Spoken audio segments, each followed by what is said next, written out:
appointed position, beginning 2020. I'll second it. Roll call? Whiteman, Nay. Smith, Aye. Keeper, Aye. Murray. Aye. 3 ayes, 1 nay, and 0 abstentions. And then we'll need a resolution to approve the town proposals for the November 2019 ballot. So our example does have the supervisor, but we'll take that out. So it will be proposal number, it'll be 1 and 2. I make a motion that we approve the town proposals for the November 2019 ballot. I'll second. Roll call? Murray, Aye. Smith, Aye. Keeper, Aye. Whiteman. Aye. 4 ayes, 0 nay, and 0 abstentions. And then the next step was code of ethics. With those changes,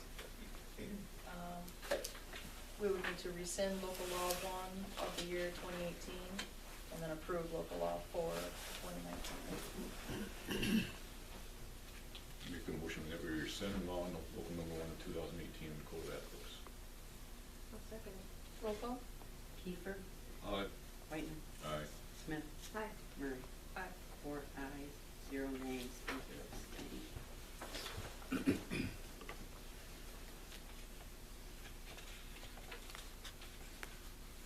And then we'll need to approve local law number 4 of 2019. Will be number 3, right? Yes. This is everything else approved. Yeah. Because we got rid of another one.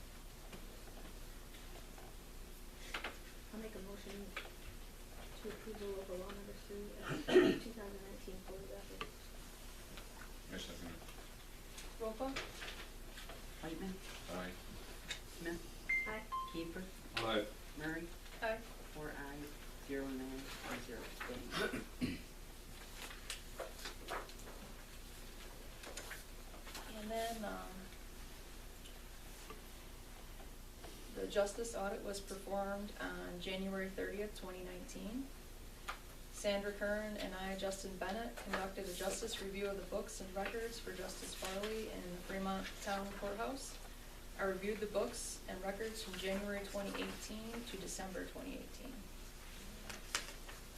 Upon review, I have discovered that the accounts of Justice Farley are accurate to the reports tendered to the board and to the state comptroller's office. The deposits and reporting were in a timely and efficient manner. I have enclosed the annual checklist for review of the justice court records that is normally requested by the state. Sincerely, Justin Bennett.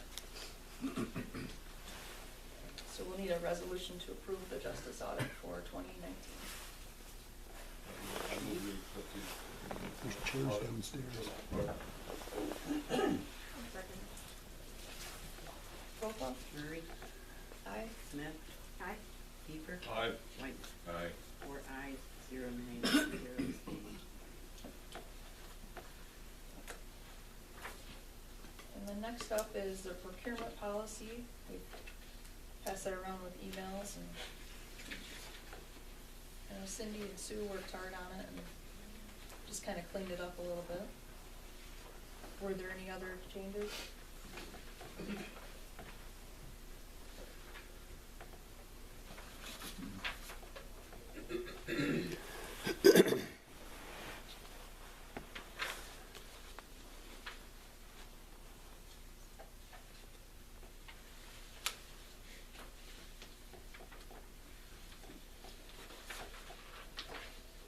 I make a motion. We accept the procurement policy for 2019. I'll second it. Roll call? Keeper, Aye. name. Whiteman, Aye. Smith, Aye. Murray. Aye. 3 ayes, 1 nay, and 0 abstentions. And then the investment policy, I'd like to table that for another month, so we have more time to look at that.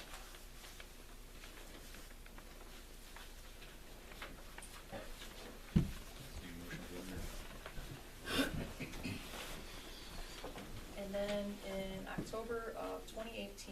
the state of New York passed new laws for sexual discrimination and harassment. And part of that law is each town has to have a pretty good policy on it. The one I emailed you is here. And I just want you guys to take it home and read through it. And then we can email if any changes, and then we can discuss it and approve it in April. Sue's gonna go to a class next Thursday.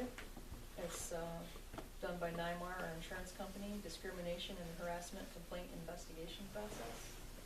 So it would be, she'd be kind of the person that people would come to, or even help train us.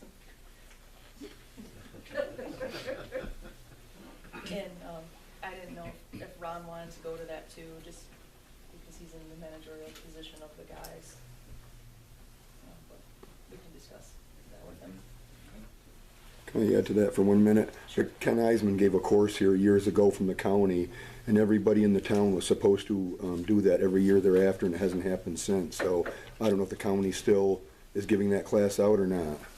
That's part of, everyone in the town will have to do Right, that. yeah, okay. Sue's gonna come back probably with a lot more information, and then our insurance company does offer the training. Right. We can watch the I think they webinars. stopped doing that about 3-4 years ago, and wanted the town to pick up, have people go and take the course. Yeah. And then go back and do the, Well, it was mandatory back then every year, so, you know, but I remember we all did that. yeah.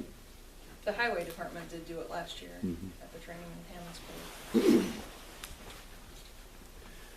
So you guys can take that home and review that. And then we need a resolution to pay the bills on abstract number 3.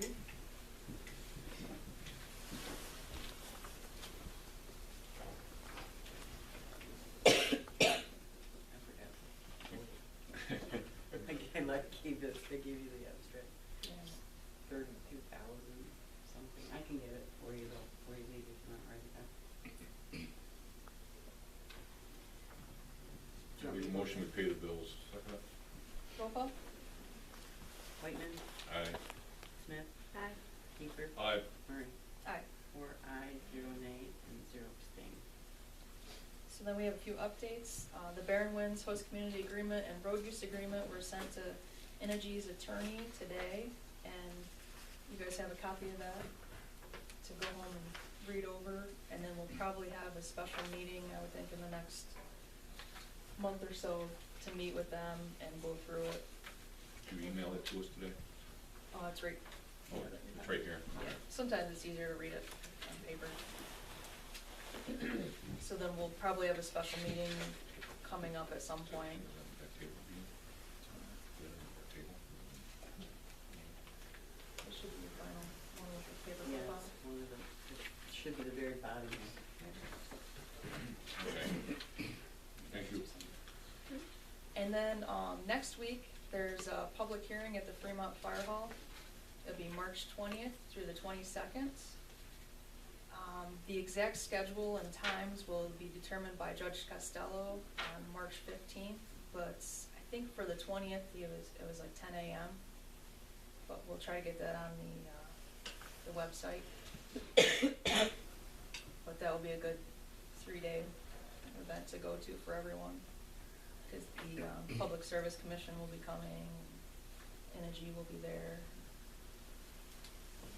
So that 3-day event is gonna be during the middle of the day? Yes.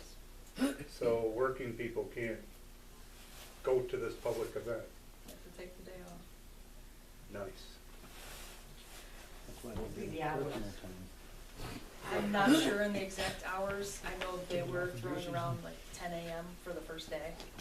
They were gonna come up with a schedule on this Friday. They were gonna have a phone conference Could you say again where it was being held? at the Fremont Fire Hall. Oh, right here, Mhm. okay. And then we just have the training that's, Thank you. we discussed, the discrimination and harassment. That's gonna be March 21st. And Sue's going to attend that. She'll have some delightful things to bring back. And then, there's the annual leadership conference, Thursday, April 4th at the Corning Community College, and that's for pretty much all the boards. It's a nice conference for everyone to get together. And that's all I have. At this time, we'll open up for public comment. I just had a couple of things. Geez, this is the third month our highway superintendent hasn't come here. It just seems to me that he ought to attend these meetings. It's 80% of the budget, that highway department. I see we've had 2 trucks down there parked on our town property for almost 2 months. Liability for the town. I don't know why would we even want to do that. You know, hydraulic leak, oil leak, vandalism down there. I'm sure they got insurance, but that doesn't mean that it couldn't come back on the town.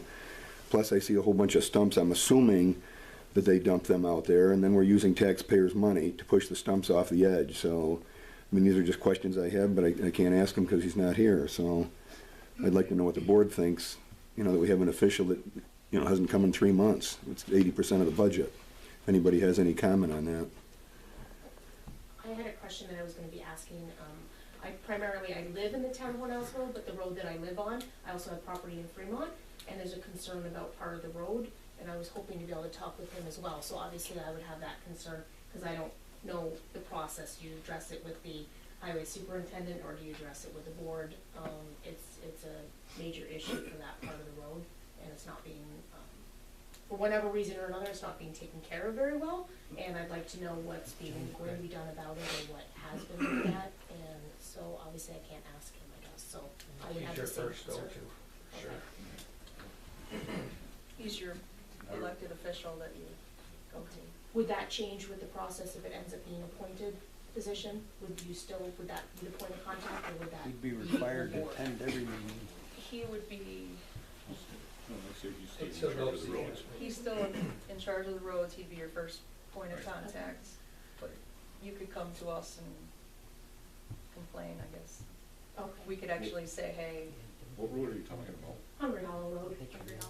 Yep, I'm actually going to the board meeting for the town of Howard tomorrow, because there's another section of the road at the other end. I own both properties on Hungry Hollow that are in the town of Hornellsville, but I have to travel through the town of Fremont to go one direction, or the town of Howard the other direction, and they are horrible, those 2 particular sections on that road. is it snow plowing? So, actually, the snowplow removal guy is great from the town of Fremont. However, he's even expressed that his concern is he's gonna go through the windshield of the truck by hitting some of these bumps that are in the road. It's completely a mud bog in both spots, so I'm just coming here to try to figure out how to possibly address it. And while we're on the subject, on Canfield Road, it's been neglected and there's sheets of ice. We're losing the road up there completely. I think that needs to be addressed with whoever the town supervisor is.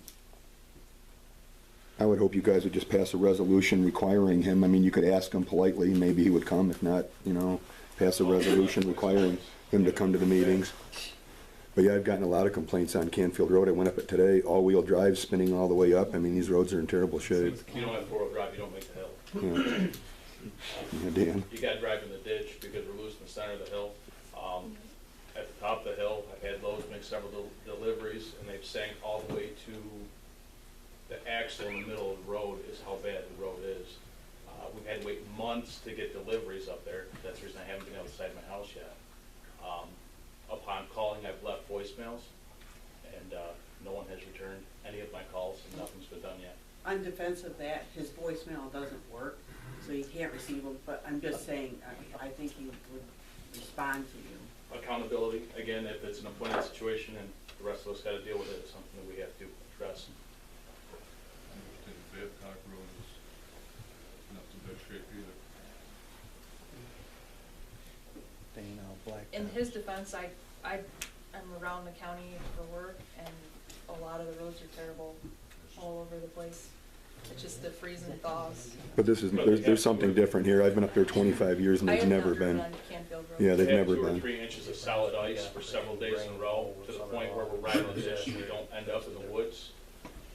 It's not acceptable. I really, So yours is more of a snow and ice? snow and ice, and then when it does melt, I mean, I don't know what happened when they put that road in, if they didn't put enough rock or a good enough base, but when it's muddy, you can't make the road And then when we do get ice, it's not being salted or taken care of to the point where getting off a hill is treacherous. That would be In thing. my, I in my wouldn't case, complain. the mud, So that's it's almost probably like they why it's put not being almost like took care of. clay sand It keeps on the traffic ground. down. And That's what I like about other it. sections of the road are stone and Cause I couldn't oil, get up. so they don't have that four-wheel problem. drive. But then the Damned ruts if you become do, so damned big if from you the don't. mud, and then when they do freeze, you're gonna Watch your take out, I have mailbox, a too, high because if you go profile complain, vehicle, that it's might all-wheel be- drive, and I still have some problems in some areas. I don't know how cars get through there without ripping off the bottom of their car. So I'm sure that's affecting other roads around the county as well, but I don't understand why most of the road that I live on is 3 townships, and where it's stone and oiled, it's fine. But where they put this almost like this sand sort of stuff down, it is a nightmare to drive on. I mean, all dirt roads are gonna suffer some hard. I lived there for conditions, 20-plus years, and Yeah. this is the first year that has been an issue, so. This has been the worst year we've had so far, as far as thawing and Right, freezing. multiple freeze thaws. But this is something different. Canfield Road's been like that for Dan, you can testify, for 3 years. It's been unbelievable bad. I mean, every town's gonna get bad roads with the freezing and thawing, but this is something different. It just turns to complete mud, and then all the tires sink down, and then it freezes. Now you've got ruts up there 6 inches. Take a ride up Canfield Road tonight, and well, you'll see exactly what I mean. It's terrible. I'm not a professional by any means, but it almost seems like there's not enough of a base. It's more like a four-wheeling path. Isn't Too that- much salt in the that sand sand. that they, I'd rather them use contracted sand than somebody out salt. there to do? Or- Too much salt in their sand, and it's thawing the roads up prematurely. And that allows them to all just go to mush. But Tom's right, the last 3 years, that's been the worst out of the whole time I've lived there. So, When did they start doing that different gravel mixture? 2 years ago. That was Lisa. you gotta run the gravel through a crusher to get some edges on the stones, because what happened earlier this year, all the round stones came to the top, and then the snow came, and Jeff plowed it all off. I mean, it's not Jeff's fault, but all the round stones were at the top of the dirt, and he plowed it off, and all we're left with is dirt. So, And they have a crushing crew come in and crush the gravel, Yeah. Yeah. that's exactly. and then they put it in pyramids. They put it in pyramids, and the pyramids, all the fines run off one side, and the silt runs off the other side, and if you don't go in with a loader and spend a week mixing that all back together, if you've got drivers that just run in and wanna get a quick load to run out to put on the road, they go in and they pick it up, and they're picking up maybe just a load of silt That'd be too much like. and dumping it out, rather than mixing fines in with it. That makes perfect sense. Do you wanna So, get their names? there's actually, you have to actually mix all that stuff up. I know, I've been doing this for 11 years. They You could put too much see like me work. after the meeting, and I get your name and your phone numbers, this way. We can give them to Ron and he can Contact contact you directly.